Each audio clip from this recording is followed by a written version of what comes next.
बंधुओं, आज महाशिवरात्रि के दिन मैं आपको श्रवण करवाने जा रही हूँ भगवान शिव और माँ पार्वती के विवाह की कथा। बंधुओं, जो मनुष्य भी महाशिवरात्रि के दिन भगवान शिव और माँ पार्वती के विवाह की इस कथा को सुनेंगे, भगवान शिव उनके जीवन को खुशियों से भर देंगे।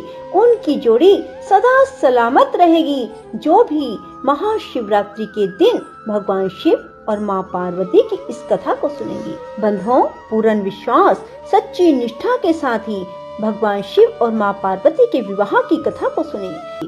बोलो शिव शंकर भोलेनाथ की जय, माँ पार्वती की जय। सती के देह त्याग करने के बाद सती विरह में शंकर जी की विचित्र दशा हो गई। वे दिन रात सती का ही ध्यान करते और उनकी चर्चा करते। सती ने भी देह त्याग करते समय यही संकल्प किया था कि मैं पर्वतराज हिमालय के यहाँ जन्म ग्रहण कर फिर से शंकर जी की अर्धांगिनी बनूं। भला जगदम्बा का संकल्प कहीं अन्यथा हो सकता है? वे काल पाकर हिमालय पत्नी मेनका के गर्भ में प्रविष्ट हुई और यथा समय उनकी कोख में से प्रकट हुई। पर्वतराज की दुहिता होने के कारण वे पार्वती कहलाई। जब वे कुछ सयानी हुई तो उनके माता पिता को उनके अनुरूप वर तलाश करने की फिक्र पड़ी। एक दिन अकस्मात देव ऋषि नारद पर्वतराज के भवन में पहुँचे और कन्या को देखकर कहने लगे, इसका विवाह शंकर जी के साथ होना चाहिए, वही इसके योग्य है। यह जानकर कि साक्षात जगत माता सती ही उनके यहाँ प्रकट हुई हैं, पार्वती के माता पिता के आनंद का ठिकाना न रहा। वे मन ही मन अपने भाग्य की सराहना करने लगे। एक दिन अकस्मात शंकर जी सती विरह में व्याकुल घूमते घूमते उसी प्रदेश में जा पहुँचे और पास ही गंगावतरण स्थान में तपस्या करने लगे। हिमालय को जब इस बात का पता लगा तो वे अपनी पुत्री को साथ लेकर शिव जी के पास पहुँचे और अनुनय पूर्वक अपनी पुत्री की सेवा में ग्रहण करने की प्रार्थना की। शिव जी ने पहले तो उनकी सेवा स्वीकार करने में आनाकानी की, किंतु पीछे पार्वती की अनुपम भक्ति को देखकर उनका आग्रह ना टाल सके। अब तो पार्वती प्रतिदिन अपनी सखियों के साथ शंकर जी की सेवा में उपस्थित होने लगी। वे उनके बैठने का स्थान झाड़ पोंछ कर साफ कर देती और इस बात का सदा ध्यान रखती कि शंकर जी को किसी प्रकार का कष्ट ना हो। वे नित्य प्रति उनके चरण धोकर चरणोदक ग्रहण करती और षोडश उपचार से उनकी पूजा करती। इस प्रकार पार्वती को भगवान शंकर की सेवा करते सुदीर्घ व्यतीत हो गया। किंतु पार्वती जैसी त्रिभुवन सुंदरी पूर्ण यौवना बाला से इस प्रकार एकांत में सेवा लेने पर भी शंकर जी के मन में कोई विकार उत्पन्न न हुआ।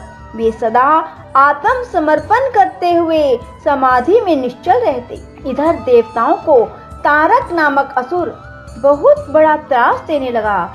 यह जानकर कि शिव के पुत्र से ही उसकी मृत्यु हो सकती है, सभी देवता शिव पार्वती का विवाह कराने की चेष्टा करने लगे। उन्होंने शिव को पार्वती के प्रति अनुरक्त करने के हेतु कामदेव को सिखा पढ़ाकर उनके पास भेजा। पुष्पायुध का पुष्पबाण भी शंकर के मन को विशुद्ध न कर सका, उल्टे यह उनकी क्रोध अग्नि से भस्म हो गया। शंकर जी भी वहाँ अधिक रहना अपनी तपस्या के लिए अंतराय रूप समझ कैलाश की ओर चल दिए। पार्वती को शंकर की सेवा से वंचित होने का बड़ा दुख हुआ, किंतु उन्होंने निराश ना होकर अपने तप के द्वारा शंकर जी को संतुष्ट करने की मन में ठानी। उनकी माता ने उन्हें सुकुमारी एवं तप के अयोग्य समझकर बहुत मना किया, इसलिए उनका नाम उमा एवं माँ तप ना करो प्रसिद्ध हुआ। पार्वती संकल्प से तनिक भी विचलित नहीं हुई। वे तपस्या करते हुए घर से निकल पड़ी। जहाँ शिवजी ने तपस्या की थी उसे शिखर पर तपस्या करने लगी। तभी से लोग उस शिखर को गौरी शिखर कहने लगे। वहाँ उन्होंने पहले वर्ष फलाहार से जीवन व्यतीत किया। दूसरे वर्ष वे परन के पत्ते खा कर रहने लगी और फिर तो उन्होंने परन का भी त्याग कर दिया, इसलिए वे अपर्णा कहलाई। इस प्रकार उन्होंने 3000 वर्ष तक घोर तपस्या की। उनकी कठोर तपस्या को देखकर बड़े बड़े ऋषि मुनि भी दंग रह गए। अंत में भगवान आशुतोष का आसन हिला। उन्होंने पार्वती की परीक्षा के लिए पहले सप्तऋषियों को भेजा और पीछे स्वयं बटुवेश धारण कर पार्वती की परीक्षा के निमित्त प्रस्थान किया। जब उन्होंने सब प्रकार से जांच परख कर देख लिया कि पार्वती की उनमें अविचल निष्ठा है, तब तो वे अपने को अधिक देर तक छिपा न सके। वे तुरंत अपनी असली रूप में पार्वती के सामने प्रकट हो गए और उन्हें पानी ग्रहण का वरदान देकर अंतर्ध्यान हो गई। पार्वती अपने तप को पूर्ण होते देख अपने घर लौट आई और अपने माता पिता को शंकर जी के प्रकट होने और वरदान देने का सारा वृत्तांत सुनाया। अपनी एकमात्र दुलारी पुत्री की कठोर तपस्या को फलोन्मुख देखकर माता पिता के आनंद का पार न रहा। पीछे से शंकर जी ने सप्तऋषियों को विवाह का प्रस्ताव लेकर हिमालय के पास भेजा और इस प्रकार विवाह की शुभ तिथि निश्चित हुई। शंकर जी ने नारद जी के द्वारा सारे देवताओं को विवाह में सम्मिलित होने के लिए आदर पूर्वक निमंत्रित किया और निश्चित तिथि को ब्रह्मा, विष्णु, इंद्र प्रभृति सारे प्रमुख देवता अपने अपने दल बल सहित कैलाश पर आ पहुँचे। उधर हिमालय ने विवाह के लिए बड़ी धूमधाम से तैयारियां की और शुभ लगन में शिवजी की बारात हिमालय के द्वार पर आ लगी। पहले तो शिवजी का विकट रूप तथा उनकी भूत प्रेतों की सेना देखकर मेनका बहुत डर गई और अपनी कन्या का पानी ग्रहण कराने में आनाकानी करने लगी। पीछे से जब शंकर जी का करोड़ों का परम लावण्य में रूप देखा तो वे देह गेह की सुधि भूल गई और शंकर जी पर अपनी कन्या के साथ ही साथ अपनी आत्मा को भी निछावर कर दिया। हर गौरी का शुभ विवाह आनंद पूर्वक संपन्न हुआ।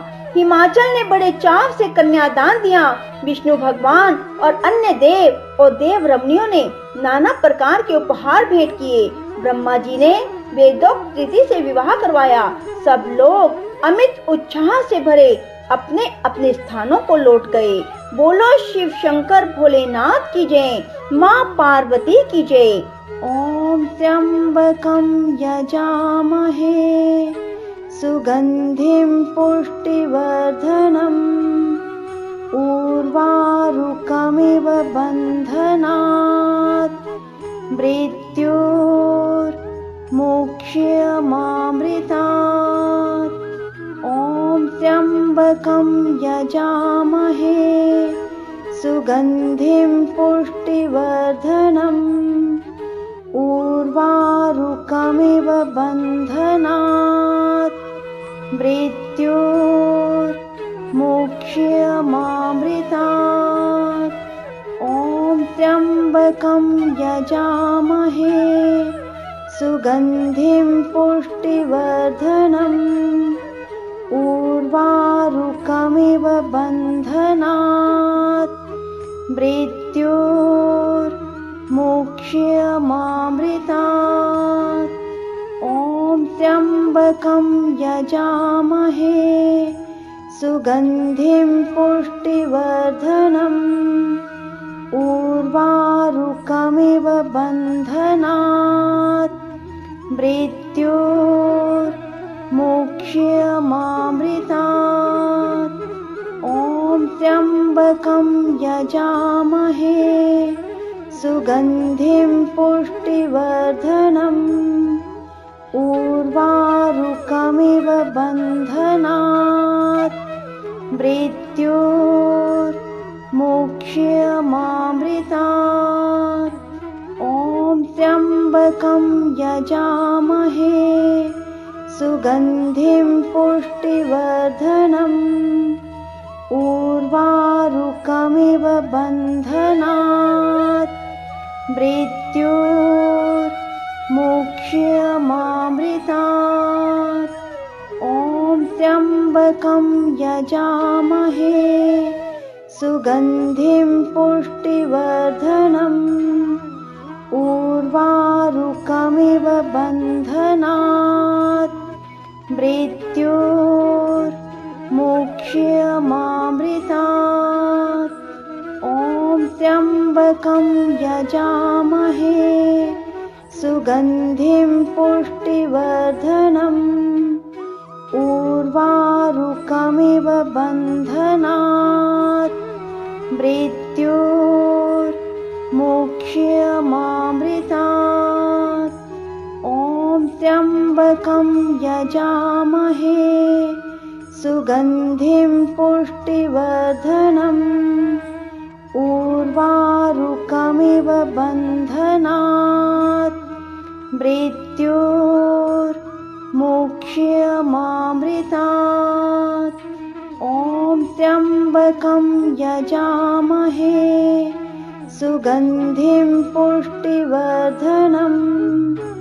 उर्वारुकमिव बन्धनात् मृत्योर्मुक्ष्यमामृतात्।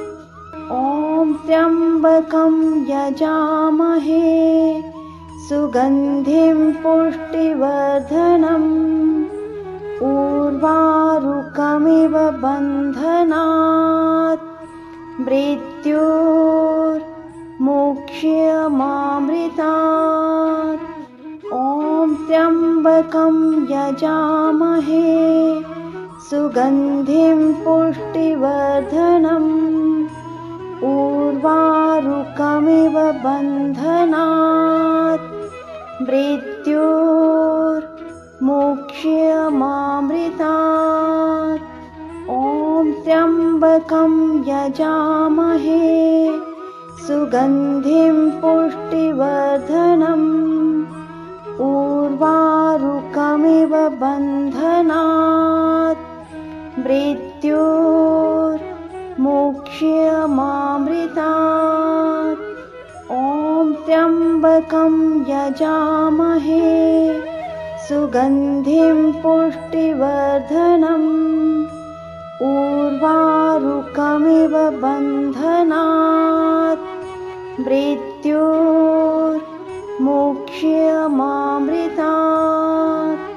ॐ त्र्यम्बकं यजामहे सुगन्धिं पुष्टिवर्धनम्। उर्वारुकमिव बन्धनात् मृत्योर्मुक्ष्यमामृतात्। राधे राधे, जय श्री कृष्णा। बंधुओं, यदि आपको हमारी वीडियो पसंद आए तो इसे लाइक करें और शेयर भी जरूर करें। धन्यवाद।